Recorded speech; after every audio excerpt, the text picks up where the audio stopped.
In Tudor England, they gave him the title the Great. Then, in the same century, they lost his grave. That contradiction tells you almost everything about Alfred's place in English memory. He was remembered as one of the greatest kings the English ever had, the ruler who fought back the Danes, defended Wessex, restored London, strengthened the church, promoted education, and laid foundations for what would eventually become England. Yet by the time humanists in the 16th century were praising his name, the physical place where he had been buried was being destroyed. Hyde Abbey was dissolved under Henry VIII, its inner life broken apart, its monks pensioned off, and Alfred's bones, buried somewhere near the altar according to tradition, were effectively lost to history. Now and then people have claimed to rediscover them. Science keeps disappointing those hopes. The man who helped shape England remains, in a strange and almost poetic way, both central and missing. And perhaps that is fitting. Because Alfred the Great stands at the border between history and legend. He is real, solid, documentable, and politically decisive. But he is also wrapped in stories, national memory, and the kind of moral folklore that tends to gather around founders. Nations do that. They take the men who saved them in moments of danger and turn them into something slightly larger than life. The details blur, the stories improve, the virtues sharpen, the rough edges soften. But if we strip too much of that away, we also lose something important. Founders do not become legends by accident. They become legends because later generations feel that something about the man really did change the course of their history. That is Alfred. To understand why, we have to step back into the world before England was England. In Alfred's day, there was no unified English kingdom in the later sense. What we call Anglo-Saxon England was still a patchwork of kingdoms, rival centers of power, old regional identities, and shifting borders. The map looked very different from what later readers expect. Northumbria stretched across the north and carried enormous prestige because it had once been a great center of learning. This was the land of Lindisfarne, the land associated with Bede, the land where some of the greatest intellectual and monastic achievements of early medieval England had taken place. Further south stood Mercia, powerful, ambitious, and often dominant in earlier generations. Then there was Wessex in the south and west, Sussex in the south, East Anglia in the east, and several smaller regions whose political importance rose and fell over time. This was not a stable national state. It was a world of kingdoms. That matters because Alfred did not inherit England as a finished thing. He inherited only one part of this wider Anglo-Saxon world, and even that part stood under terrible pressure. When later generations speak of Alfred as helping create England, they do not mean he suddenly invented a modern nation by decree. They mean that in a time when the old Anglo-Saxon political order seemed close to collapse, he preserved enough of it, defended enough of it, and reorganized enough of it that something recognizably English could continue to exist. And there was a real chance that it might not. Before Alfred ever came to the throne, the Scandinavian world had already begun pressing violently into the British Isles. Viking attacks were not new by the time of Alfred. Coastal raids had been terrifying monasteries and settlements for generations. But in the middle of the 9th century, something changed. These were no longer just hit-and-run raids. The Danes came in larger numbers with the intention of settling permanently. They did not merely want loot. They wanted land, rule, and long-term presence. That is why the Danish invasions felt apocalyptic. They struck hard and fast. York fell. The king of Northumbria was killed. East Anglia was taken. Mercia came under crushing pressure. The old Anglo-Saxon order began to break apart kingdom by kingdom. If things had continued in the same direction, Wessex might well have fallen too, and with it the last major independent Anglo-Saxon power in the south. This is the world into which Alfred stepped. He was the youngest son of Aethelwulf, king of Wessex. That alone made his rise unlikely. Younger sons in royal families are often important politically, but they are not usually the obvious heirs. Alfred did not grow up expecting to become the central figure in the survival of his people. Like many famous rulers, he became possible only because history killed so many of the people who should have stood ahead of him. Naturally, later legends stepped in to make sense of that. Stories grew around Alfred's youth. One says that even as a child he showed unusual love of poetry and learning, impressing those around him with intellectual promise.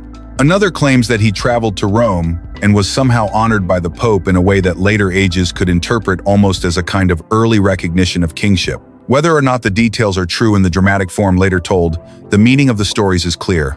They are trying to explain, after the fact, why Alfred mattered. One legend points toward his later reputation as one of the most learned kings of the Middle Ages. The other points toward his later role as a defender and supporter of the church.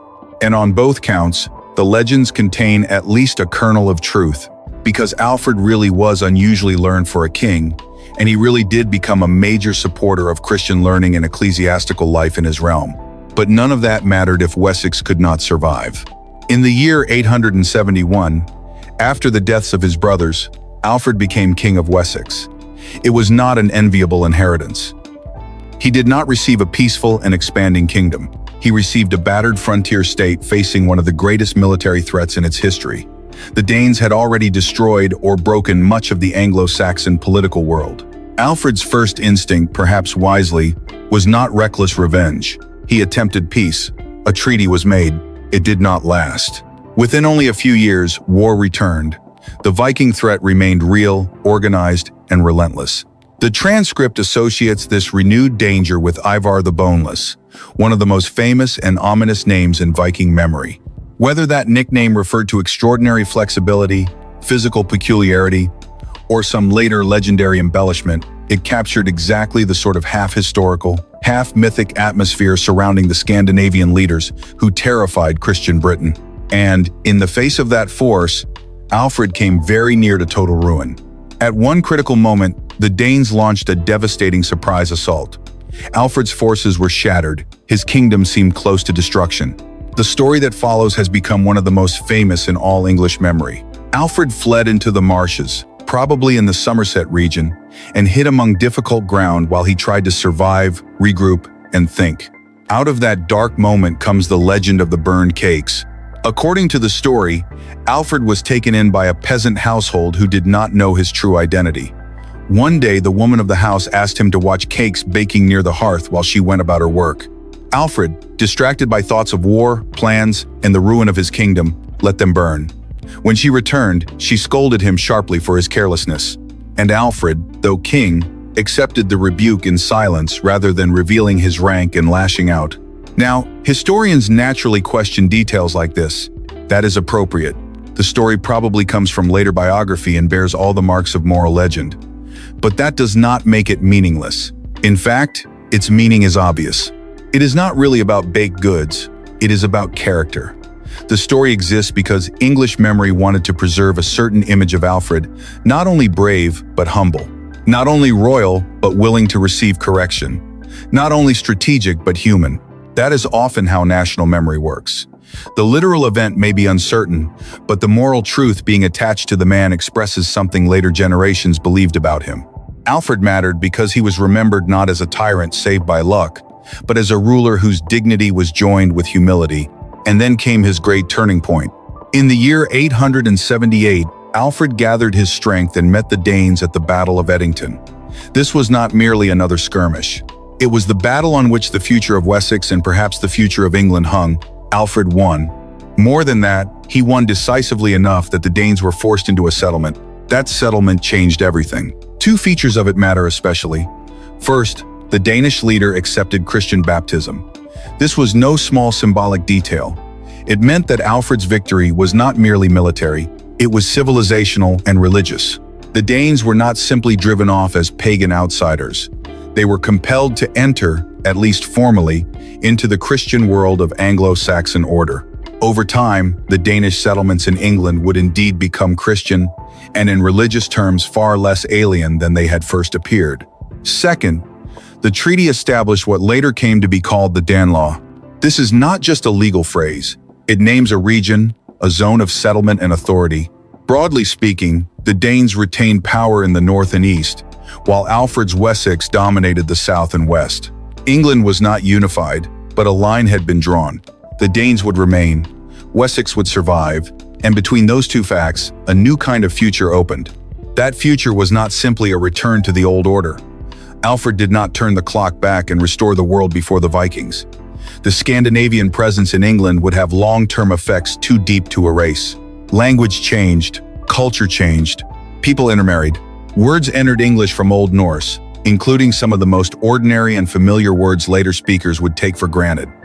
Terms beginning with the hard S key sound often came by this route. So did many everyday words involving pronouns and common speech patterns. The invasion did not merely wound England, it permanently reshaped it. That is one of the deepest lessons of this period. Conquest changes cultures even when conquest is resisted. Alfred saved Wessex, but he did not preserve some untouched purity. Instead, the Anglo-Saxon and Scandinavian worlds began to intermingle in ways that would leave England permanently different. And Alfred understood that survival required more than victory on the battlefield. One reason he deserves the title the Great is that he did not spend the rest of his reign pretending the Viking danger was gone. He invested heavily in defense. He built fortifications. He strengthened safe points and strongholds. He created a network of defended places meant to make future invasions harder and less devastating. This was expensive. It required planning, labor, money, and discipline. But in a world where kingdoms could vanish almost overnight, defense was not optional. By investing in it, Alfred gave Wessex stability. Security creates prosperity. That is one of the least romantic but most important truths of political history.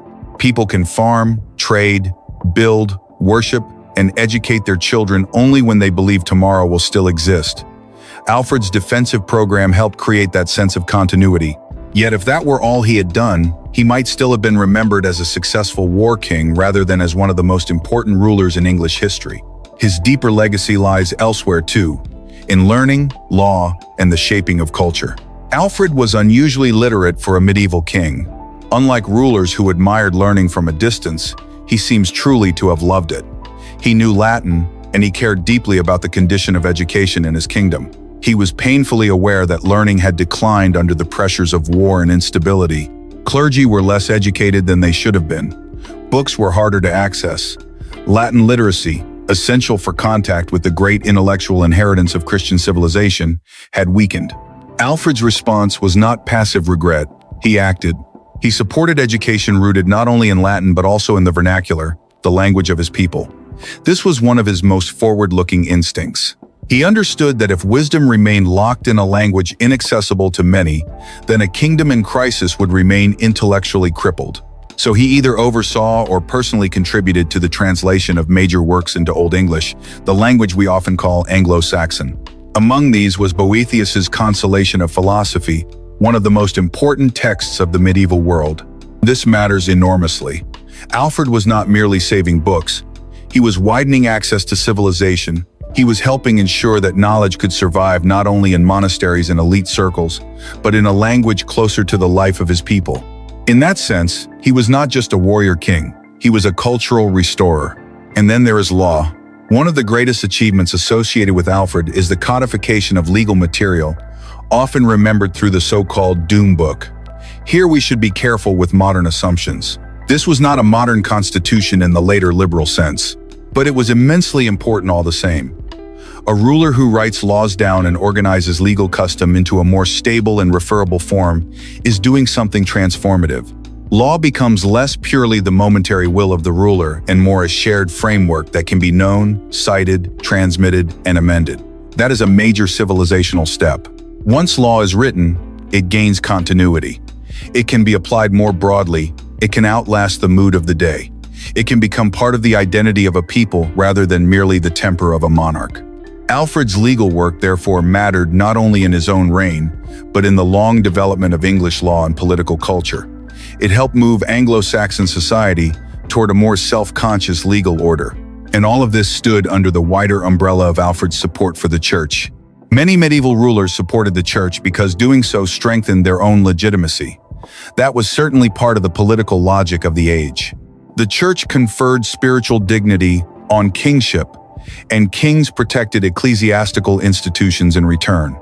But Alfred's support seems deeper than cynical calculation. He genuinely saw the church as central to the restoration of his kingdom. Monasteries, clergy, learning, worship, and public morality all mattered to him. In a world devastated by invasion, the church represented continuity with Christian civilization, with literacy, with memory, and with order. This is one reason the legends connecting Alfred with Rome and papal favor persisted. Later generations wanted to place him within the wider story of Christian kingship in Europe, almost as an English parallel to figures like Charlemagne. Whether or not such comparisons are always exact, they capture something real. Alfred belongs among those rulers who did not simply wield power. They tried to rebuild civilization, and perhaps no act symbolizes that better than his recovery of London. London had not vanished entirely, of course, but it had declined and lost much of its former weight. Alfred reconquered and re-established it as a major center. That decision echoes through all later English history. London would become the beating heart of England, then of Britain, then of an empire. To restore it and pull it back into the political orbit of Anglo-Saxon power was not a local administrative move. It was a foundational act. That is why Alfred's significance stretches far beyond his own reign. Because the world he helped stabilize did not remain static. The Scandinavian presence in England continued. The Danes remained, their culture mixed with Anglo-Saxon life.